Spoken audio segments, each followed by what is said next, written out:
That's how tight it was there.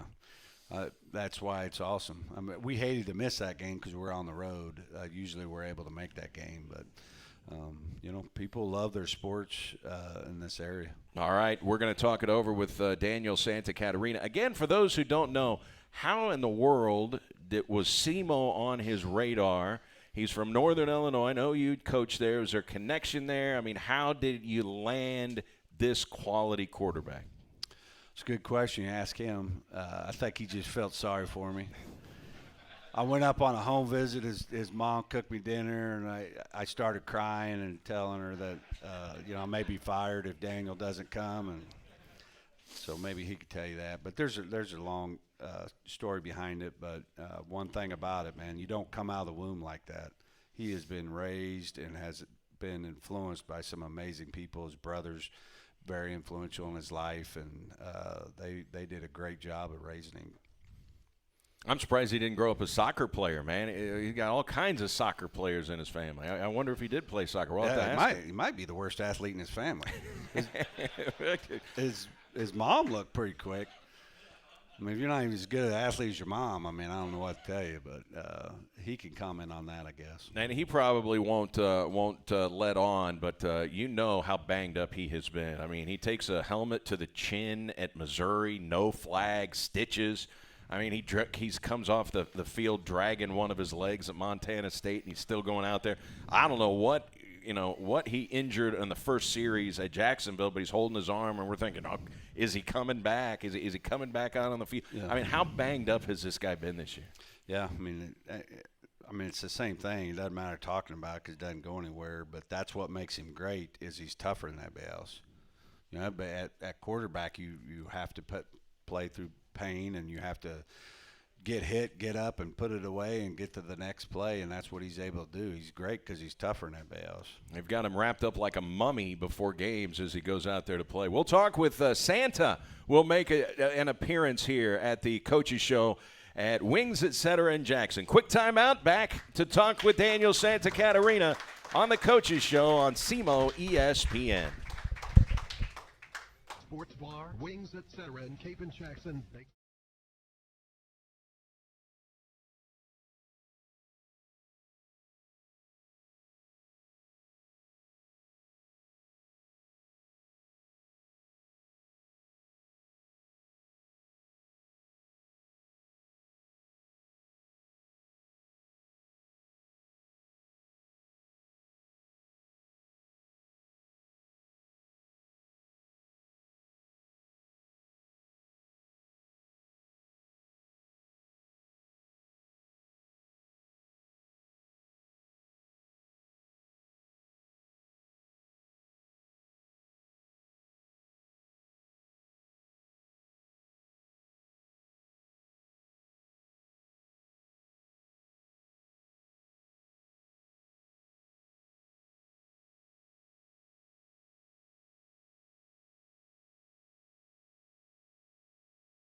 Jackson will be back in the Cape Girardeau location the next 2 weeks, so we hope you'll join us, and hopefully we'll be talking about a big Red Hawk victory over UT Martin coming up on homecoming, and that will be Saturday at 1 o'clock. Want to remind you, if you're coming out for lunch, they've got their daily half-pound lunch specials, which start at just $7.99. They've got food and drink specials throughout the week, including today, Monday's 79-cent wings for their award-winning jumbo wings.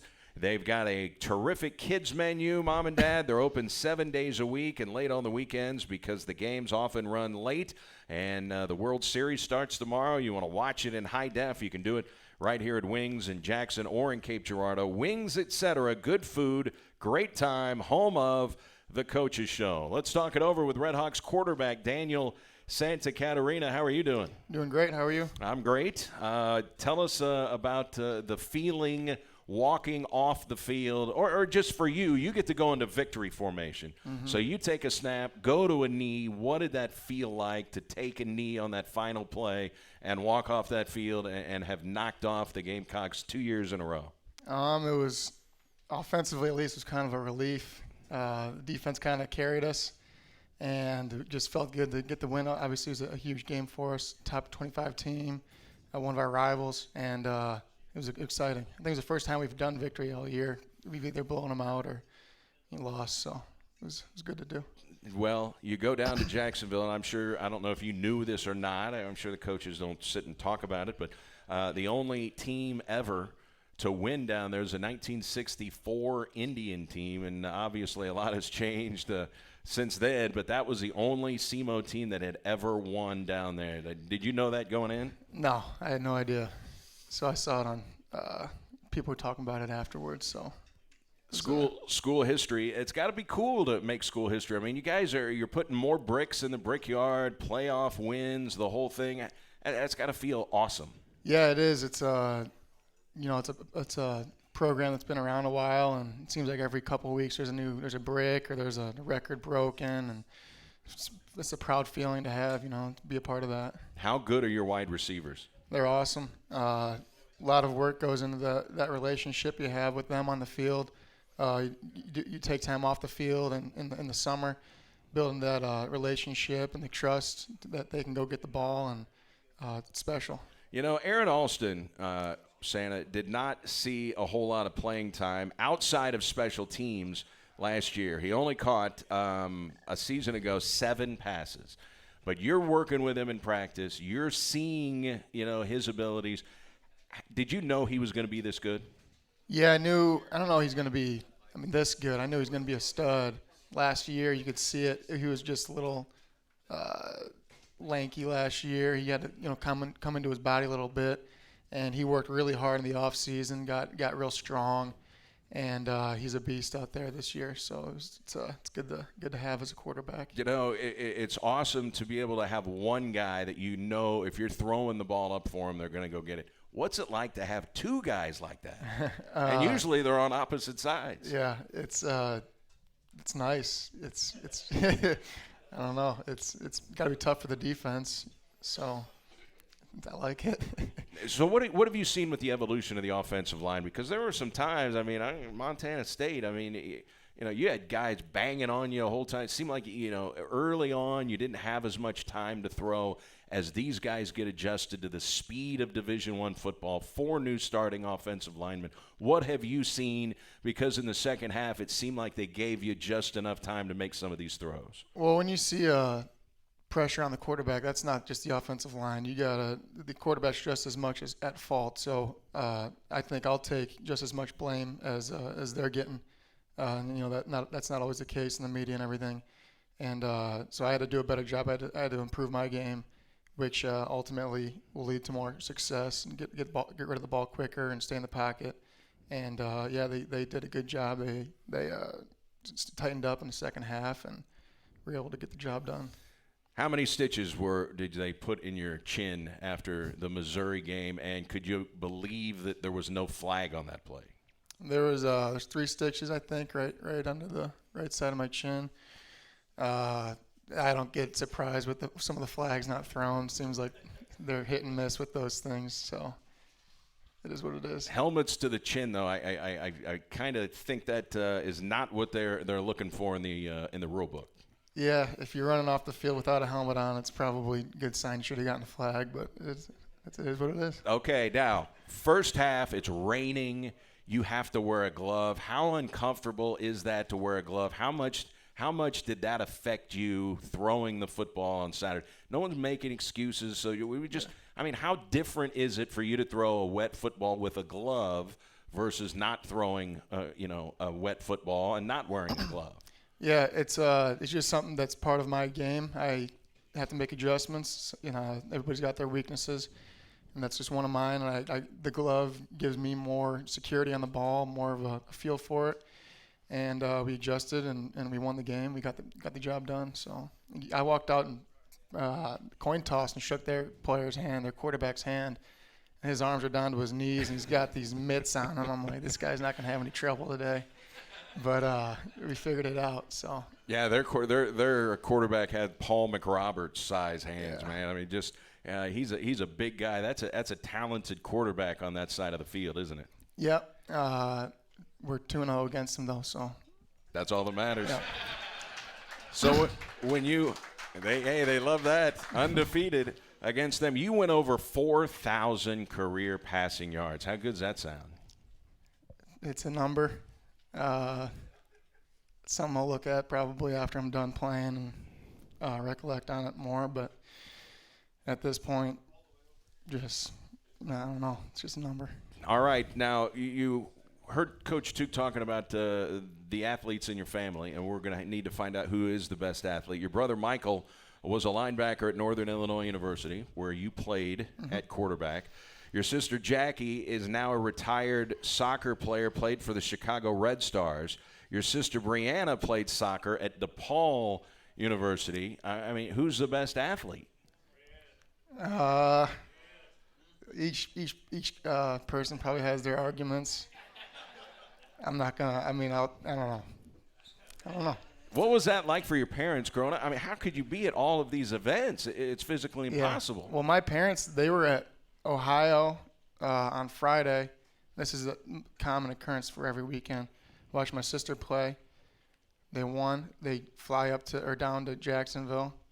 Won. Then they immediately get on a flight back and make a flight back to Ohio to watch her again on Sunday, and they won again. So it was a good weekend for us. But that's what they do. They've only got 5 more weeks or whatever it is, and some change left to do it. And all they got is soccer after that. Now, all this soccer in your family, you play some soccer when you were a kid? I played when I was little. I don't know. I was okay, but I wasn't real comfortable on the field. I was too aggressive. Football player playing soccer. Yeah, but soccer players are aggressive, but I was too much. I wasn't as skillful as you needed to be, I guess. How about basketball, baseball, track? What else? Track, I tried it for a week, and my best 2 friends were beating me at the triple jump, and I injured my hips, and they were beating me all the time because they were more athletic than me, and I just said, I'm done. It's not worth it. Have my best friends beat me every time because it was I don't know. I'm competitive. Basketball, baseball? Basketball, yep. Went to state my senior year in Chicago, which is probably the best basketball there is in the country. Baseball played up until my 7th grade year, but that's it. Cubs fan, Sox fan? Cubs. Yeah.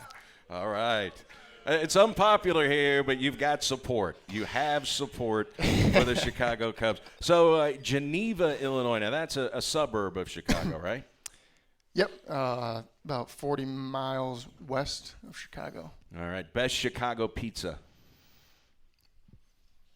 I could hurt some feelings here. I know a lot of people that with pizza places. I like going to Aurelio's. Yes, I grew up in Macomb, Illinois, and that is the greatest pizza. We have an Aurelio's in Macomb. Mm-hmm. That is my all-time favorite pizza. Yeah, I'll stick with that one. All right, 'cause that's one of our friends on it. So. There you go. I'm with you on the Aurelio's. Talk about your running game because, man, I mean, when you can establish the running game, and you guys have second leading rushing offense in the OVC. How about this three-headed monster that you've got in Zion Custis, Mark Robinson, and Geno Hess? Yeah, it's good to lean on them sometimes. All three of them have different things they can do well, good versatility. And yeah, it's good to have them, the offensive line, pushing the line of scrimmage. So it's good. So Austin Crump had not caught a pass all season until Saturday. Now he only had -1 yard. You're throwing little dink and dunks behind the line of scrimmage, hoping he can break something off. But had you even realized, man, I haven't even thrown to Crump this year? No, he was hurt first couple of games, and it's tough when you're outside of the preparation of that for so long to come back in, and he does a great job with preparation and his blocking, and he's a really good route runner too. And Ebred came in while he was out, and he stepped up. He did well. So it's been, he's gotten some balls too, and Crump's done a good job. This week when he got the ball, he converted first down for us. So he's a good player. The big long touchdown passes will be the most remembered offensive things probably from the game at Jacksonville. That was a really big first down catch Eric Williams made. Mm-hmm. I mean, he's a good receiving tight end, isn't he? Yeah, he is. That play was big too because something they did with their defense is they clouded Christian on that play, and that play was the adjustment, I guess, when they do that. So that was big. They couldn't really rely on that defense for the rest of the game. So, are you seeing more teams double Christian Wilkerson now, or not?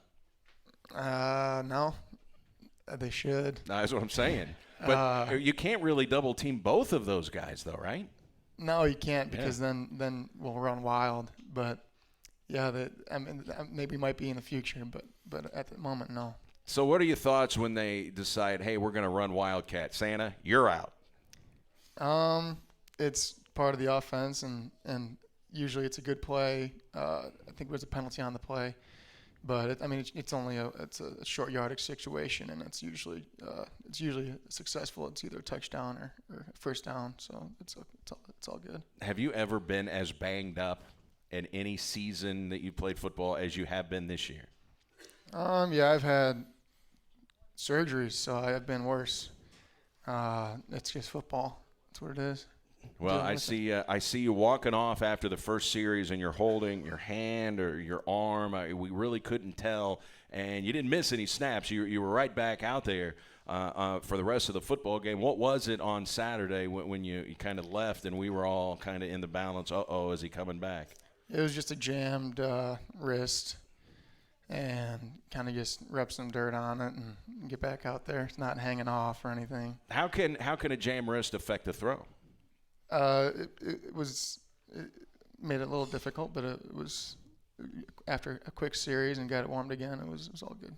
All right, they committed 10 penalties for 100 yards in that football game. How much smack was being talked down on the field? Because we have heard through the grapevine that Jacksonville may talk a little noise.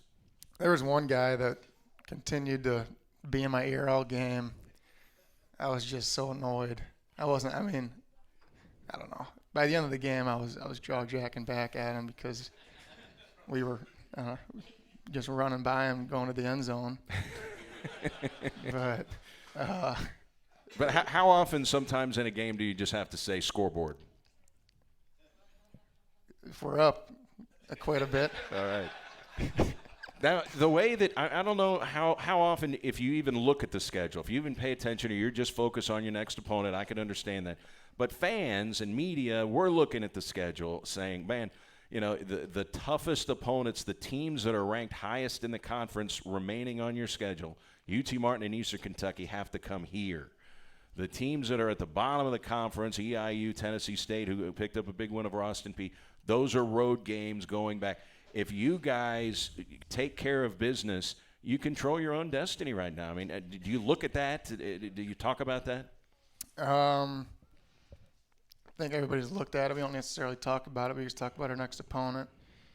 But I think probably 4 teams could say they control their own destiny right now. Yeah. So that doesn't mean a whole lot right now. You just got to win your next game. All right. Now, as you get ready for UT Martin, What are your thoughts on the Skyhawks? They appear to be a totally different team than they were last year. Yeah, good team, good tough team. I remember last year they did something similar to Jacksonville. They made us throw it. Maybe they do that again this year. I hope they do. But yeah, it's a good coach team. You can just tell. So.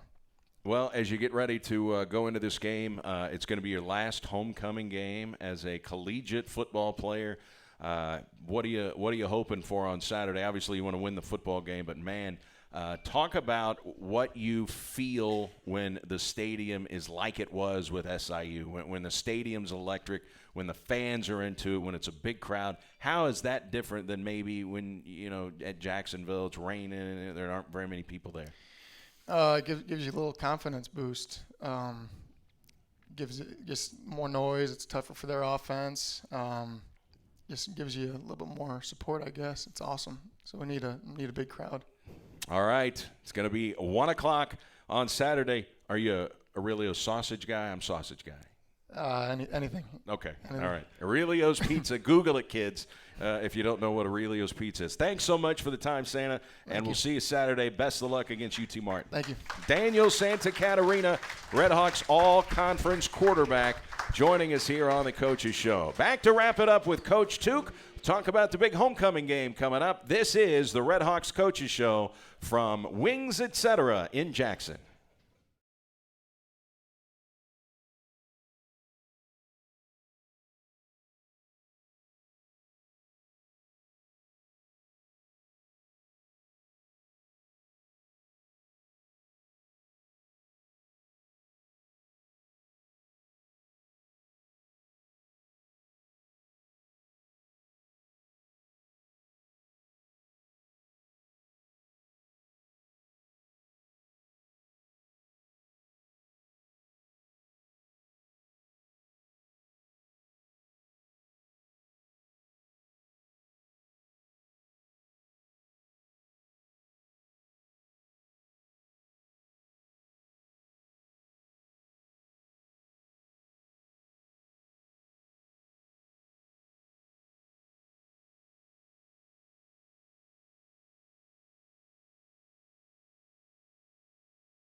Show. We're at Wings Etc. in Jackson. And as the Redhawks get ready for the big homecoming matchup against UT Martin, we want to ask Coach Took, what is the thing that concerns you the most about UT Martin, Coach? It's just their turnover margin. I think their defense has 9 interceptions, a lot of zone eyes. If you try to loft one in there, they're going to pick it. You got to have a lot of zip on the ball. They've scored on defense. They got a couple dangerous returners. Offensively, their tailback's a really good player. They big played Tennessee Tech. So, I mean, it's just same concerns you have every week. It's just I knew we were going to get some takeaways against Jacksonville. Well, we're not this week. And they're going to have to physically do something that's not how they've been doing, right?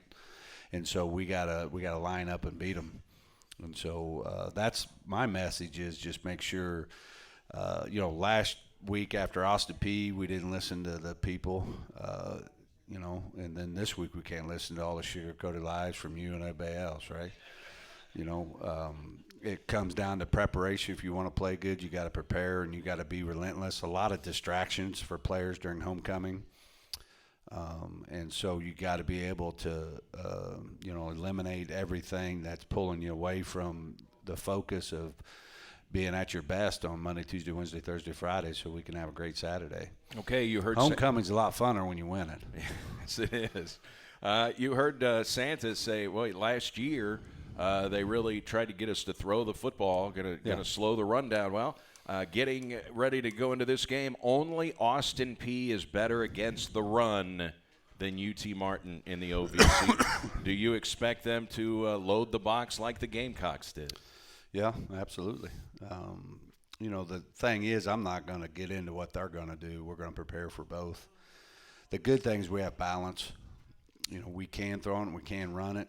It's just we got to be able to execute when those are there, and it's going to be a wild, fun game. 4-0 team at home, and it's UT Martin, who's had a lot of success versus SEMO, and I know their coach likes to talk about that to recruits. And as he should, because that's real. And so this would be a huge win for us. Do you, as a coaching staff and media members, we're always looking ahead for talking points, and boy, but you control your own destiny now. The way that things kind of shake out, you get UT Martin and Eastern Kentucky here, Murray State here as well. Just 2 more times that you have to go on the road. Do you as coaches look and say, hey, we control our destiny right now? No, because, hey, guys, we could control our destiny doesn't help us beat Martin. You know what helps us beat Martin? Work. You want to play well? Let's go. Like we have to, and that's the other thing is we've had a couple great weeks. Our work team has really stepped up in embracing their roles of trying to be the UT Martin or the Jacksonville State of that week, and they've done a really good job preparing us. Yeah, how big? Talk about that. How critical is that? Working up to a game to have your work team be. Yeah, Santa could talk to this. Jalen Williams is a true freshman quarterback from Georgia who we think's super talented, and we asked him to be the guy from Jacksonville State, and he did a great job preparing our defense for those moments. And I remember, in fact, I'm showing the team today where Zach Hall went and turned over Jalen just like he did on Saturday versus Cooper. And so, if what happens on Tuesday is what's going to happen on Saturday. And so that's where our focus and our intensity, and we gotta really do a good job. Plus, we're pretty banged up. I haven't changed our schedule. This is the first time I've ever really adjusted our schedule. We got back late. I think it was about 3. Usually we watch film. Sundays are day off. Monday morning we watch film at 6:30 with the team, and I canceled weights today. We're just going to have a meeting and practice tonight because we're pretty banged up. We need getting home at 3 and then turning around right back and going at 6:30 in the morning, watch film, and so we got to handle that change, and we got to handle time off and make sure they're still hydrating and still stretching and getting their body ready for another week of preparation. And then you got on the bus and told everybody you're going to give them the day off, and that was the biggest cheer of the night probably. Yeah, I should have ran for team captain right then. I'd have got everybody's vote. And in the game afterwards, and they can see the video on the Go Southeast website, but President Vargas was in the locker room showing off his dance moves after the win.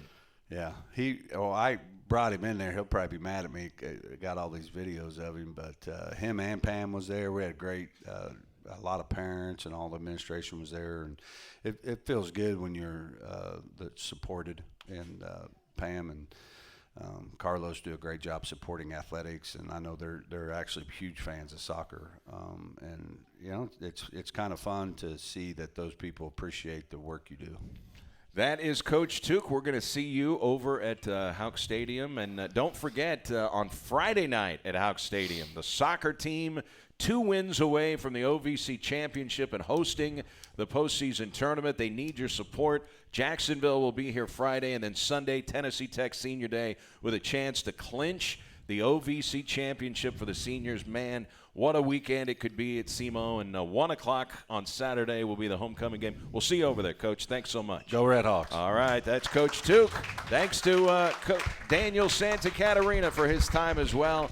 and Dean Field, Mike Rennick, our engineers on site. We're going to get you to the Stephen A. Smith Show on ESPN Radio. Hope you enjoy the rest of your Monday, everybody. So long from Wings, etc.